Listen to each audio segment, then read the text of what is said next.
Hello प्यारे बच्चों, मैं हरकिशन और जैसा कि आप सभी जानते हैं, हम जेई मेंस और नीट की तैयारी कर रहे हैं आने वाले एग्जाम के लिए 2026 में जो होएगा। अब हमने एक जेई मेंस का क्वेश्चन लिया है। सबसे अच्छा तरीका ये होता है कि ओल्ड क्वेश्चन पेपर को सोल्व करना। A uniform magnetic field of 0.4 tesla acts perpendicular to a circular copper disc 20 centimetre in radius. तो एक आपका यूनिफॉर्म मैग्नेटिक फील्ड हम ले लेते हैं क्रॉस। क्रॉस का मतलब वो इनवर्ड मैग्नेटिक फील्ड है, अंदर की तरफ जा रहा है। जो बोर्ड का प्लेन है उसमें मैग्नेटिक फील्ड की डायरेक्शन इनवर्ड है। और हमने एक डिस्क ले ली जिसकी रेडियस आर है, आपकी कॉपर डिस्क है। The disc is having a uniform angular velocity of 10 pi radian per second about an axis through its centre and perpendicular to disc. तो जो डिस्क रोटेट कर रही है इस मैग्नेटिक फील्ड में, इसकी जो एंगुलर वेलोसिटी है omega 10 per radian per second 10 pi radian per second, वो अलोंग एक्सिस है, एक्सिस के अलोंग है, विच इज परपेंडिकुलर टू इस्ट एरिया। एरिया ऑफ डिस्क के क्या, वो डिस्क एक्सिस परपेंडिकुलर है। What is the potential difference developed between the axis of disc and the rim. तो ये आपका रिम हो गया और ये उसकी डिस्क होगी। इन दोनों के बीच का पोटेंशियल डिफरेंस हमने बताना है। ये आपका मोशनल ईएमएफ वाले टॉपिक से है।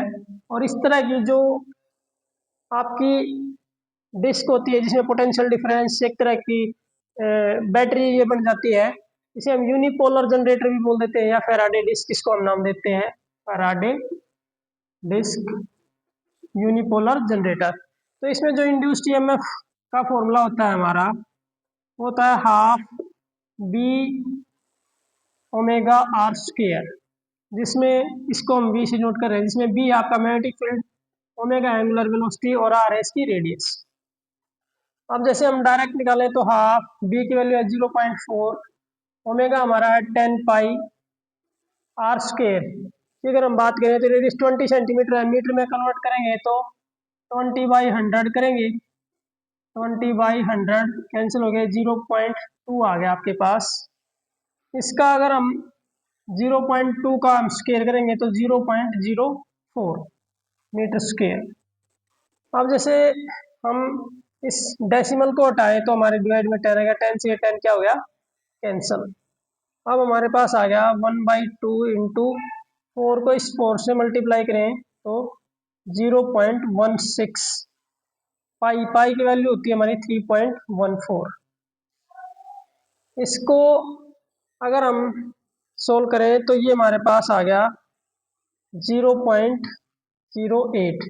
तो 0.08 को 3.14 से मल्टीप्लाई करेंगे तो इसके डिवाइड में आप ले लेते हैं 100। तो इसको जब आप मल्टीप्लाई करेंगे 8 4 जा 32, 3 8 1 जा 8 और 3 11, 1 8 3 जा 24 और 1 25, डिवाइड में क्या आपका 100। तो ये 0.2512 आ गया वोल्ट।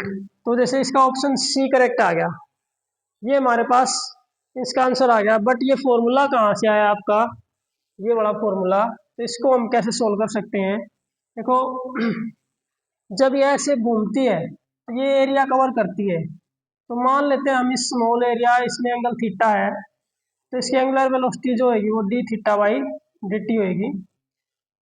अब जब ये घूम रही है तो इसमें यहाँ से यहाँ तक जाने में टाइम गया स्मॉल डी टी, तो ये एरिया कवर कर रही है। तो हमने स्मॉल टाइम में स्मॉल एरिया लिया। ये एरिया कितना होगा, जो स्मॉल एरिया ये है, तो देखो फ्लक्स जो होता है वो होता है बी डॉट ए, जिसको हम लिखते हैं B A cos of theta.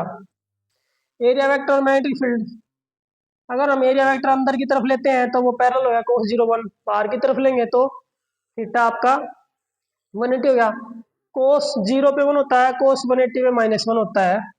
तो ये हमारे पास जो फ्लक्स है वो बी ए आ जाएगा। अगर हम एरिया वेक्टर अंदर की तरफ ले तो cos 0 1 हो गया, थीटा की वैल्यू 0 लेंगे हम। अब अगर हम बात करें इंड्यूस्ड ईएमएफ तो वो होता है -d∅/dt -d/dt ऑफ बी ए, जिसमें इसने बी को यूनिफॉर्म बोल दिया तो ये हमारे पास बाहर ही आ गया B D A by D T. Area की अगर हम बात करें तो हमें पता है कि भी कंप्लीट एरिया जो डिस्क का होता है पाई आर स्क्वायर टोटल एंगल जो कवर हो जाएगा वो 2 पाई। अब इतने एंगल में कितना एरिया आएगा तो उस एंगल से मल्टीप्लाई, तो पाई से पाई कैंसल, तो हमारे पास आ जाएगा -d/dt of half R square theta, जिसमें से 1/2 बाहर आ गया b और आर स्क्वायर भी बाहर आ गया।